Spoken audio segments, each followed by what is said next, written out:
Շնորհակալություն, շատ սիրուն էր ասված Վազգեն Սարգսյանի մասը, շատ ճիշտ էր, տեղին էր, բայց հարց, իսկ ուր էր թանգարանի բացմանը երկրի նախագահ Ռոբերտ Քոչարյանը, արդյոք ներկա էր Վազգեն Սարգսյանի թանգարանի բացմանը, քանի անգամ էր այդ քաղաքական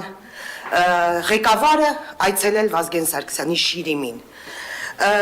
խոսում եք արծվից, իսկ երբ այդ արծվին Հայաստանի Հանրապետության գլխավոր դահլիճում սպանեցին, ուր էիք դուք ձեր քաղաքական տերերի հետ, ինչ արեցիք հոկտեմբերի 27-ը բացահայտելու համար, ու ինչ արեցիք պատվիրատներ, խոսում եք Վազգեն Սարգսյանից բերում կապում ավականու անդամի պատուհանի տակ, դա է ձեր արժե համակարգը, խոսում եք Վազգեն Սարգսյանից բերում կապում եք պատուհանի տակ մեքենայի այրվելուց, Բա որ 27-ին Վազգեն Սարգսյանին սպանեցին, խիփակ կոծկեցիք 27-ը,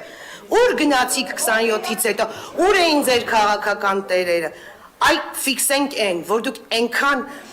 ենքան էժան բաներ եք էստեղ հարցազրույցներ քաղաքական անում, ելույթներ, որ Վազգեն Սարգսյանին բերում եք կապեք, ինչ որ ավականու կնոջ մեքենայի այրվելու հետ, որը իդեպ վարունգը թարսաճեց ու ապացուցվեց, որ առաջին օրին լուսաբացից գոռում էիք քաղաքականա, բայց վարունգը կարծես թարսաճեց ու ձեր անձնական թշնամանքների արդյունքում է, ոնց շոշափվում է առհասարակ։ Ֆրակցիաների անուններից պարոն Թորոսյան խնդրեմ։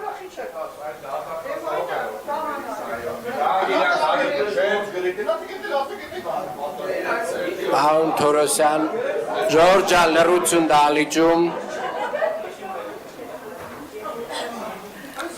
Զուտ ուղղակի դիտարկում եւ առաջարկ հաշվի առնելով այն փաստը,